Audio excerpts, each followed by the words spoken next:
जिले के सोजत के सारंगवास गांव से आया एक दलित परिवार को अपने घर और संपत्ति से बेदखल करने के विरोध में आज दलित अधिकार केंद्र के प्रतिनिधि मंडल ने जिला कलेक्टर को एक ज्ञापन सौंपा। ज्ञापन में सोजत तहसीलदार और सरपंच और साथ ही गांव के कुछ व्यक्तियों के खिलाफ उनके साथ अत्याचार करने, संपत्ति से बेदखल करने पर मकान तोड़कर गांव से बाहर निकालने और उनके खिलाफ कार्यवाही की मांग की गई है। ज्ञापन में बताया कि पीड़ित परिवार 40 वर्षों से सारंगवास गांव में रहता था। कुछ दबंग व्यक्तियों ने उनके साथ छुआछूत किया और दलित परिवार को अनुसूचित जाति का होने के कारण जातिगत भेदभाव और छुआछूत का शिकार होना पड़ा। पीड़ित परिवार को जल स्रोतों से पानी नहीं लेने, दूध डेयरी से दूध नहीं लेने दिया गया, किराने की दुकानों से सामान नहीं लेने देना, इतना ही नहीं स्कूल में नहीं पढ़ने दिया। इन सारी चीज़ों पर पाबंदी लगाई गई। ज्ञापन में बताया कि तहसीलदार सोजत और स्थानीय सरपंच द्वारा पीड़ित दलित परिवार पर बिना किसी जगह पुनर्वास की व्यवस्था किए अपने पद का दुरुपयोग किया गया और पुलिस जाब्ते के साथ जाकर पीड़ित परिवार का घर तोड़ दिया गया और दैनिक जीवन में आने वाली सभी घरेलू सामान को भी नुकसान पहुंचाया गया। मजबूरन उक्त पीड़ित परिवार को घर छोड़कर सोजत में शरण लेनी पड़ी है। तहसीलदार, सरपंच, थाना अधिकारी सहित सभी के खिलाफ कठोर कार्यवाही की उन्होंने मांग की और दलित अधिकार केंद्र के प्रतिनिधि मंडल ने जिला कलेक्टर को ज्ञापन सौंपा। आजादी के 75 साल बाद भी आज भी इस गांव में दलितों के साथ अत्याचार हो रहा है। पीड़ित परिवार को न्याय दिलाने की मांग को लेकर आज ये ज्ञापन राज्य सरकार और राष्ट्रपति के नाम जिला कलेक्टर को सौंपा गया। मेरे साथ में मेरी सिस्टर के साथ हुआ, वैसा मेरे साथ हुआ और वे चौधरी समाज के 2-4 लोग हैं, गुंडाराम जी, नारायण लाल जी, नत्थाराम जी, देवाराम जी, ये सब लोग हमारे को परेशान करते थे। और एक सेवाज के सरपंच हेमाराम माली, वो भी आए दिन परेशान करते थे कि यहाँ से चले जाओ, तुम लोग यहाँ नहीं दिखने चाहिए। पानी भी लेने में लाडा बना था, वहाँ से पानी लेते थे। पानी भी पीने से मना कर दिया था हमारे को। चलो आप बताओ क्या हुआ था, कैसे हुआ था घटनाक्रम? जहाँ हम 40 वर्षों से रहे थे, जैसे मेरी दीदी ने बताया, वहाँ 40 वर्षों से रह रहे तो वहाँ के लोग चौधरी समाज के लोग 2-4 जने, और वैसे तो बहुत जने हैं और मेन 2-4 जने जो आए दिन हमको टॉर्चर करते थे। आए दिन मेरे पर एक जने ने तो बुलेट चढ़ाने का प्रयास किया था और वहाँ पर एक दूध की डेयरी है, उसने हमको बोला कि यहाँ से दूध नहीं ले जा सकते, तुम नाइक जाति के लोग यहाँ नहीं रह सकते थे। पहले तो उनके साथ में हमारा झगड़ा भी हुआ था, ठीक है, और नाइक जाति के लोग यहाँ दूध नहीं ले सकते और तुम हमारे डेयरी के सामने नहीं रह सकते, वैसे बोलते। हमारे बच्चे वहाँ स्कूल पढ़ने के लिए जाते थे तो वहाँ पत्थर लगा दिया, स्कूल में पानी लाने जाते वहाँ पत्थर लगा दिया। बच्चे स्कूल में जाते थे तो उनको बोलते थे तुम यहाँ नहीं पढ़ सकते हो, और पानी लेने के लिए जाते थे तो भी मना करते थे कि तुम लोग यहाँ पानी नहीं पढ़ते थे, तुम नाइक समाज के लोग यहाँ नहीं रह सकते, हमको बोलते थे नाइकड़ा। और फिर एक दिन अचानक 6-10-22 को तहसीलदार जी दीपक जी माली और RI प्रेम प्रकाश जी और बगड़ी नगर थाने के चौकी प्रभारी प्रहलाद सिंह जी आए और हम तो बैठे बैठे खाना खा रहे थे, तभी वहाँ 4-5 जैसे भी 2 ट्रैक्टर और बहुत सारे लोग वगैरह आए। हमको बोला कि यहाँ से घर से बाहर निकलो। हमने बोला क्या हुआ, हमको यहाँ से क्यों हटाया जा रहा है? तो बिना नोटिस दिए, बिना कुछ पूछताछ किए हमको बोलो घर से बाहर निकलो, और नहीं निकले तो हमारी बहनों और हमारे भाई के साथ में उन लोगों ने मारपीट की और घसीटते हुए हमारी दीदी को उन्होंने बाहर निकाला घसीटते हुए। और वो प्रहलाद सिंह और तहसीलदार ने तो मेरी दीदी को ऐसे ज़बरदस्त पकड़ के जीप के अंदर डाला।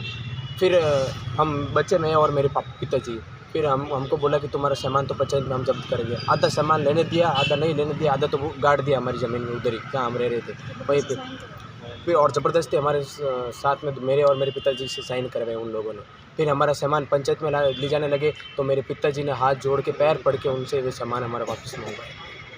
क्या नाम आपका? मुकदमा दर्ज हुआ कि नहीं हुआ आपका अभी तक? हमारा मुकदमा दर्ज करने के लिए गए थे थाने में, पिताजी वगैरह मेरे भाई थाने में गए थे, उन्होंने रिपोर्ट लेने से मना कर दिया कि हम लोग ये रिपोर्ट नहीं ले सकते। इतने लंबे समय बाद पाली आकर के आप कर रहे हैं, हमारी तो सोजत के अंदर कुछ क्या होगा? आप सोजत में तो लगता है हमारी सोजत में कोई सुनवाई नहीं होती है, कोई सुनवाई नहीं हो। फिर हमारे ये दलित परिवार से हेमंत जी निम्रोट है, उनसे हम मदद मांगने के लिए गए थे और ये हमारी मदद करने के लिए हमारी कोई सुनवाई नहीं कर रहा है, ना ही यहाँ सुनवाई हुई, ना ही सोजत में सुनवाई होती है।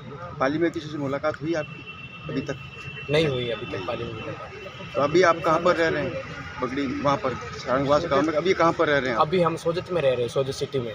गाँव छोड़ दिया? गाँव छोड़ दिया, हम कहाँ रहे, हमारा कोई सहारा नहीं। वहाँ पर जहाँ पर ज़मीन थी वहाँ तो पूरा सपट कर दिया हम लोगों को, वहाँ से निकाल दिया। हमारा सामान भी था और बोला कि यहाँ वापस देंगे तो मैं जान से मार दूंगा। 5 ऐसे दबंग लोग हैं जो हमें उनसे खतरा भी है, वहाँ चले जाए तो। क्या नाम आपका? किराए पर रहे। नाम क्या आपका? मेरा नाम ओम प्रकाश है। जी सर। सर मेरा नाम एडवोकेट अहमद पिंपोट है। मैं दलित अधिकार केंद्र का काम करता हूँ, मुख्य कार्यकारी के पद पर। ये 6/10/2022 की घटना है। ये सारंग की सोजत के पास 40 साल से दलित परिवार में रहता है और बिना इनको इन्फॉर्मेशन दिए ही, बिना कोई नोटिस दिए, कोई सूचना, किसी प्रकार की इनको कोई सूचना नहीं मिली, सुबह 11:15 बजे आए और इनका मकान वगैरह सब बिल्कुल इनका ढा दिया। काफ़ी शोर हुआ। जो वहाँ रोड पे लोग देख भी रहे थे, पुलिस प्रशासन ने उनको भी मार पीट के भगाया था, कोई वीडियो ना बना पाए, कुछ ना बना पाए। और जो दीपक माली जो तहसीलदार है, ये गांव के और जो दबंग लोग हैं, उन लोगों ने इस दलित परिवार के साथ मारपीट की और बहुत ज़्यादा मारपीट की। यहाँ तक कि संविधान में कहीं भी नहीं लिखा हुआ है कि किसी महिला के साथ कोई कैसा भी हो तो उसके साथ अभद्र व्यवहार किया जाए। कोई महिला पुलिस लेके जाती है तो महिला पुलिस उसको पकड़ते हैं, लेकिन महिला पुलिस लेके नहीं गए और उन आदमियों ने ही मिलकर मतलब बच्चे के साथ काफ़ी मारपीट की, महिलाओं के साथ मारपीट की। यहाँ तक मुझे पता चला जब हमने दौरा किया वहाँ पर, हमारी मतलब 4-5 सदस्यीय टीम के दौरा किया तो वहाँ पर पता चला इनको पानी पीने की समस्या है, इनको खाने पीने की समस्या है। वहाँ पर इनको कोई भी चीज़ मतलब जीवन जो इनके पास, जैसे पानी की जो समस्या थी, जो इनको पानी का कनेक्शन दिया था वो पानी का कनेक्शन भी इनका तोड़ दिया गया। जो इन्होंने बिजली का खंभा लगवाया उस बिजली के खंभे को भी उन्होंने वहाँ से हटा दिया ताकि बिजली भी ना मिले, इनको पानी भी ना मिले। और जहाँ पर ये स्कूल के पास पानी भरने जाते थे वहाँ भी पानी के ऊपर उन्होंने पत्थर लगा दिए ताकि वहाँ भी पानी ना भरेगा। इनको गाँव से निकालने का पूरा इनको कर दिया। आज ये सर्दी के टाइम पे सोजत सिटी में कहीं किराए के मकान पे कहीं रहते हैं, वहाँ पर अपना जीवन कैसे प्यार करेंगे। तो क्या ये सरकार जो दलितों के विरोध में है, दलितों को दमन करने में लगी हुई है, दलितों के साथ में नहीं है, कहती अलग है और करती अलग है? ये कहते तो अलग हैं लेकिन करते ऐसे हैं। एट्रोसिटीज़ के मामले राजस्थान में सबसे ज़्यादा है, लेकिन एट्रोसिटी के मामले बहुत सारे आते हैं। फैक्ट्री में दलित, हमारे दलित अधिकार के अंदर जाता है वहाँ पर, लेकिन जो दिखाई देता है, लेकिन जब धरातल बेस पे जाते हैं तो धरातल बेस पे कुछ और नज़र आता है। इस चीज़ को अगर हम जयपुर में बैठ के देखते हैं तो पता भी नहीं चलता। हम दौरे पे इसलिए आए ताकि हमें पता चले कि धरातल बेस पे क्या चीज़ चल रही है। लेकिन धरातल बेस पर दलितों की हालत जो आज से 40 साल 50 साल पहले थी तो 50 साल बाद भी ऐसी दलितों की हालत है। तो दलितों को क्या मतलब कि वो नहीं है क्या? संविधान में डॉक्टर अम्बेडकर ने लिखा हुआ है कि आर्टिकल लेके मतलब 15 से 17 से लेके 35 और 35 से 51 तक सब अधिकार दिए हुए हैं। क्या दलितों को अधिकार नहीं है जीने का? पानी पीने का अधिकार नहीं है, बिजली का अधिकार नहीं है, जीने का अधिकार नहीं है, कपड़े पहनने का अधिकार नहीं है, खाने का अधिकार नहीं है? सब चीज़ इन्होंने छीन लिया। बाबा साहब के अगर अम्बेडकर के हिसाब से चला जाए तो संविधान के हिसाब से तो कोई हमारा राइट ही नहीं है, इस चीज़ का कोई राइट नहीं है। हम सब जो भी हैं सब वैसे ही जी रहे हैं जो आज से हज़ारों साल पहले दलित मतलब के पीछे परेशानी में थे, तो वही स्थिति आ गई है राजस्थान के अंदर। और हम क्या करें इसका? मैडम, मेरा नाम इंदिरा सोलंकी है और मैं दलित महिला मंच अजमेर से जिला समन्वयक हूँ।